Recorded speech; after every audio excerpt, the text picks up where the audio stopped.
E aí galera, tudo beleza? Então vamos para as principais notícias dessa semana, aonde manifestantes eles invadiram o plenário do Supremo Tribunal Federal.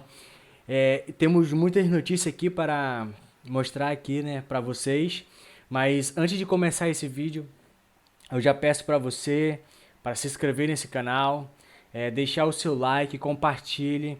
Gente, se vocês fizerem isso, vocês vão me ajudar bastante, tá bom? Então já peço a ajuda de vocês, compartilha, deixa o dedo no like e vamos lá.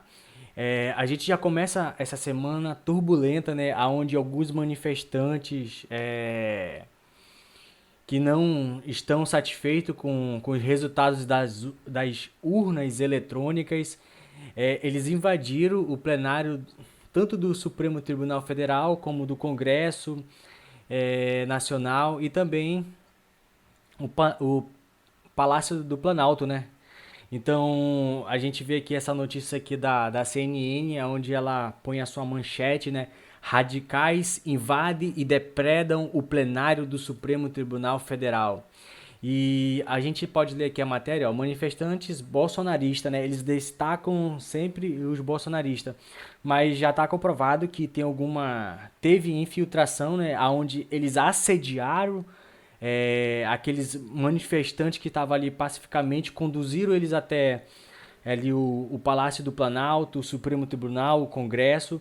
E assim, quando eles chegaram lá dentro, tem até vídeos mostrando, eu separei aqui, mas por causa do tempo não vou poder mostrar, aonde eles pedem para não quebrarem nada. Mas aí aqueles oportunistas que utilizaram de algum pretexto ali, não não deram ouvido à voz deles e eles começaram a depredar o prédio, a quebrar as vidraças, aqueles artefatos históricos, né, da nossa nação, na verdade. E aqui a gente lê aqui, ó, manifestantes bolsonaristas radicais invadem o plenário do Supremo Tribunal Federal, que é o STF, em Brasília na tarde desse domingo do dia 8. Com isso, o grupo invadiu a sede dos três poderes do Brasil: o Congresso Nacional, o Supremo Tribunal Federal e o Palácio do Planalto.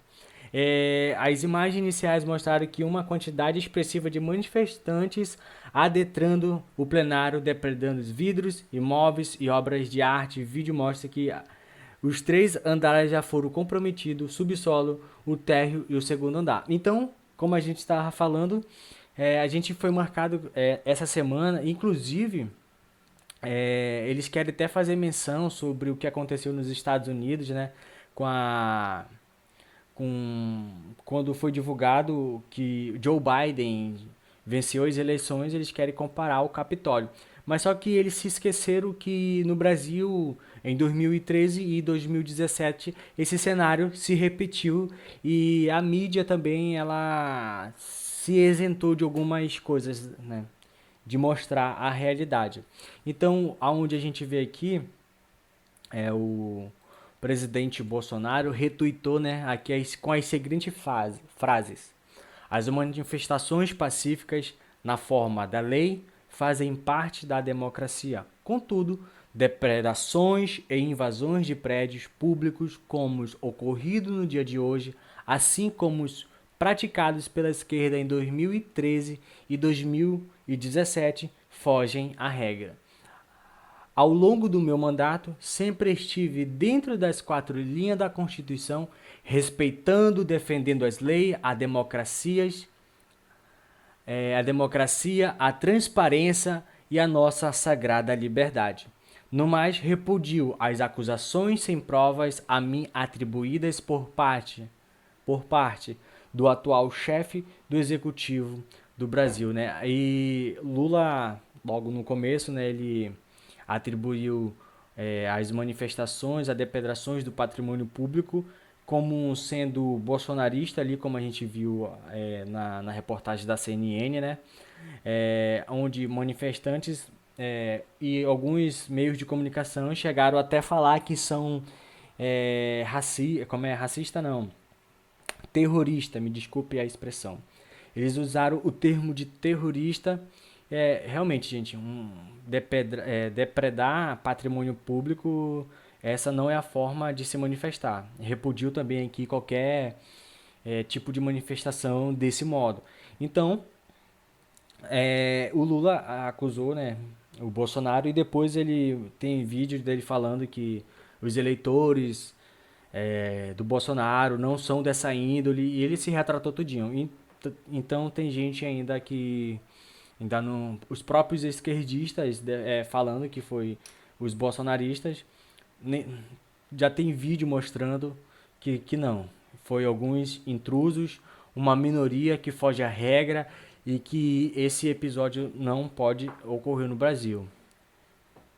Aqui a gente vê também, olha aqui, ó, manifestante invadem a cobertura do Congresso Nacional. Aqui a gente pode ver aqui, ó, 2013, né? Milhares se reuniram diante do Congresso e uma parte ocupou a marquise. Seguranças tentaram, mas não conseguiram conter o acesso da multidão. Isso aqui foi em 2013, né?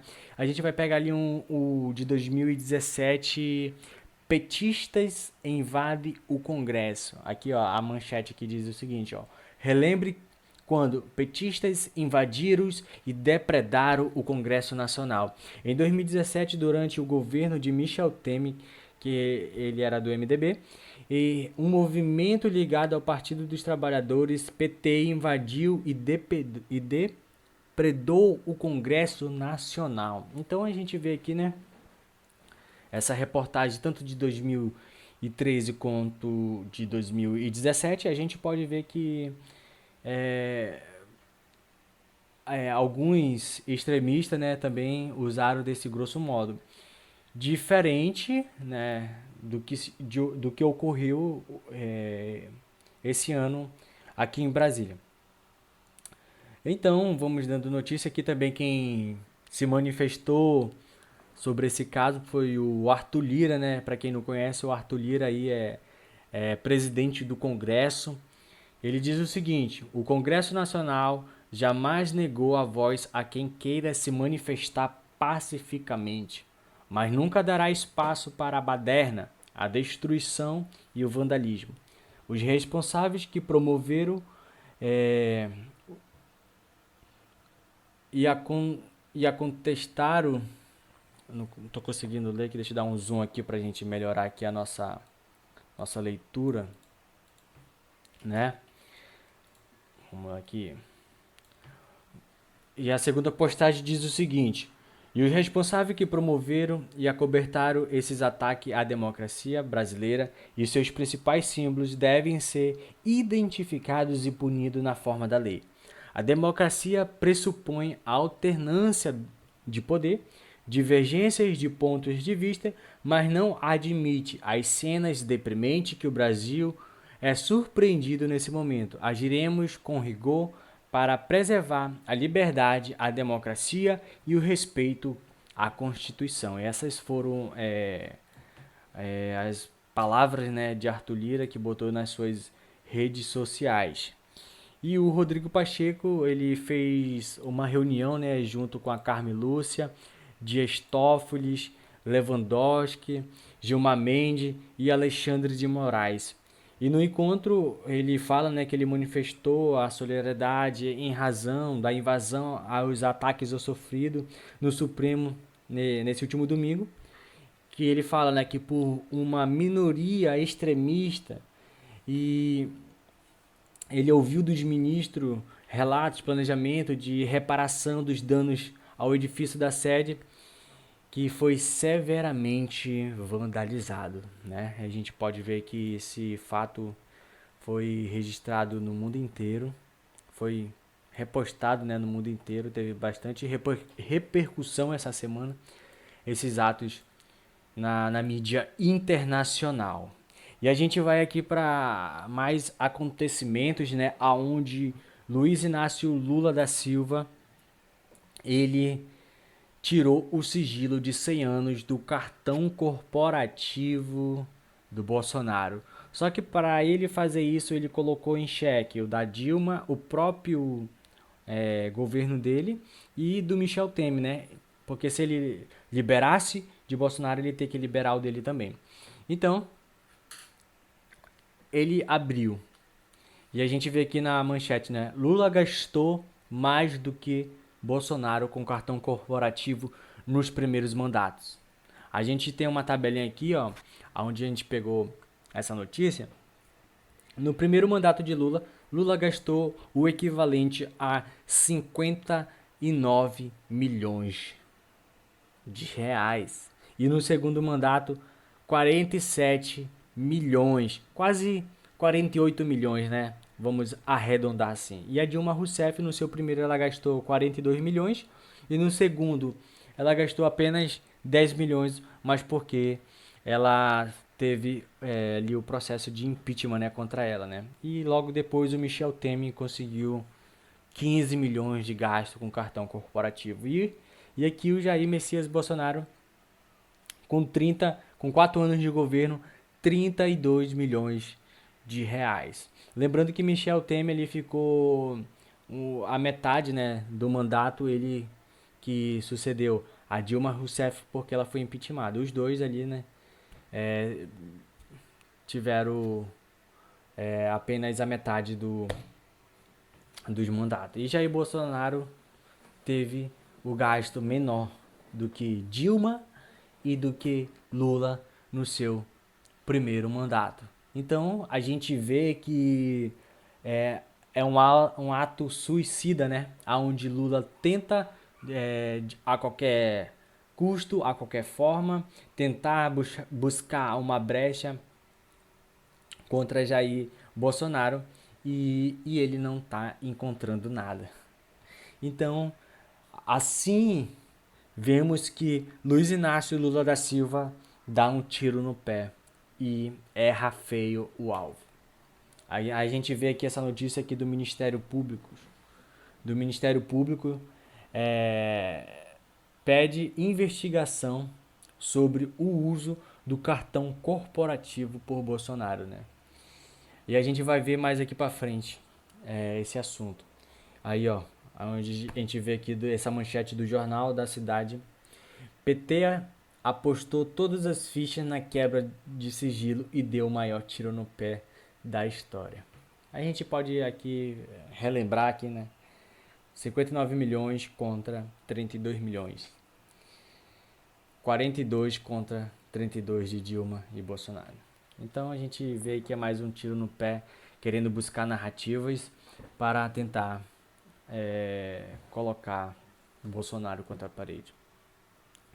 E a gente vê aqui também essa semana onde o Haddad aqui, né, não conseguiu e não vai conseguir ajustar o salário mínimo, né? Haddad não garante o salário mínimo de 1.320 em 2023 e diz que o governo vai negociar com centrais sindicais. O valor em vigor de 1.302 foi fixado por Bolsonaro, segundo o ministro da Fazenda. Inclusão de pessoas na Previdência durante a campanha presidencial consumiu recursos antes separado para um aumento maior aqui, né? Então, o governo deve desistir do reajuste adicional do salário mínimo para 2023 de 1.302 para 1.320. Não é nem 20 reais de aumento, cara. É 18 reais. Devido ao custo extra de 7,7 bilhões que o aumento geraria no orçamento. Ou seja, gente, a gente está falando aqui com aumento de aproximadamente 18 reais. 18 reais. Não chega nem a 20 reais. Isso é um descaso com o trabalhador, né? O cidadão honesto ali que passa trabalhando ali, né, todos os dias, sai da sua casa de manhã cedo e volta praticamente, sai de noite pela manhã que a luz do dia nem raiou e chega também na sua casa ali quase de noite, então ele passa praticamente o dia fora e é bombardeado por uma notícia dessa. Isso é um desrespeito com o trabalhador brasileiro. E com isso, o piso desse ano deve ser mantido 1.302, aprovado durante o fim do mandato de Jair Bolsonaro, Bolsonaro já deixou tudo engatilhado, né, para que esse ano houvesse aumento e o Haddad já sinalizou ao contrário, né? E vamos ver o que vai rolar aí, né? Bora ver se eles vão voltar atrás, porque isso gerou bastante negatividade para o governo. E o salário mínimo de 2023, o governo pretende manter o mesmo valor e desiste do aumento. Galera. Infelizmente, palavras que foram jogadas ao vento, né? É dessa forma que o povo brasileiro está acostumado a, a ser, né, enganado. Vamos lá. Então, a gente vê aqui também nessa semana que Lula sanciona o aumento de salário de ministro do Supremo. O reajuste em 3 parcelas foi aprovado na Câmara e no Senado em dezembro. Outros reajustes também foram sancionados, como o salário do PGR e de servidores. Ou seja, tem o aumento, né, para manter o apoio político, mas não tem o aumento para o trabalhador, né, para o pobre. Lula, com seu populismo, né, ele consegue ainda enganar muita gente. Presidente Luiz Inácio Lula da Silva sancionou o reajuste parcelado de 18% do salário dos ministros do Supremo Tribunal Federal. A remuneração irá dos atuais 39 mil, né, para 46 mil em fevereiro de 2005, ou seja, serão 3 parcelas. Meu amigo, o aumento de 18%. 18%. E o cidadão não quer, vamos dizer assim, né? O cidadão não, né? O senhor, ele é presidente, né, Luiz Inácio, não quer dar um aumento nem de 20%. Cadê o pai dos pobres? Aqui eu estou entendendo que ele é pai dos ricos, né? Porque, olha aqui, ó, o reajuste será concedido da seguinte forma: 1º de abril de 2023 vai ser 41.650. É muita grana, pessoal. De 39. Agora abril já vem logo a primeira parcela. E no outro ano seguinte, 40 sobe para 44 mil. Isso é um descaso com o trabalhador. 46 mil no ano de 2025, em 1º de fevereiro. Gente, as pessoas ainda ela acreditam que a máquina pública inchada, inflada, ela vai gerar emprego e renda. Isso é uma mentira descarada. O impacto orçamentário estimado para 2023 é de 254 milhões, 316 milhões para 2024 e chega a 426 milhões em 2025. Esse é o orçamento, né? Tá bom, então. O pai dos pobres quis assim e assim o fez. E vamos aqui, né, para essa manchete da revista Oeste. Isenção do posto de renda era só promessa de Lula. A gente vê aqui, ó, trabalhador que ganha acima de 1.900 vai ter de prestar conta à Receita Federal neste ano. A Bia Kiss aqui, né, ela ressalta aqui, ó, pai dos pobres. Ela fala, ou pai da mentira. Pois é, né, gente? Lula promete isenção de imposto de renda para salários de até 5 mil. Ou seja, quem ganhava 3 mil, não precisava declarar. Mas só que na campanha promete até a alma, né? Mas só que quando a gente vai ver na realidade, meu amigo, que a verdade é outra. Quem ganha um salário mínimo e meio passará a pagar imposto de renda em 2023. Olha aqui no tempo da campanha, aqui no site do PT aqui, né? Presidente Luiz Inácio Lula da Silva passou a campanha. Deixa eu ler aqui, aumentar aqui a letra aqui, né? Me falar notícia aqui.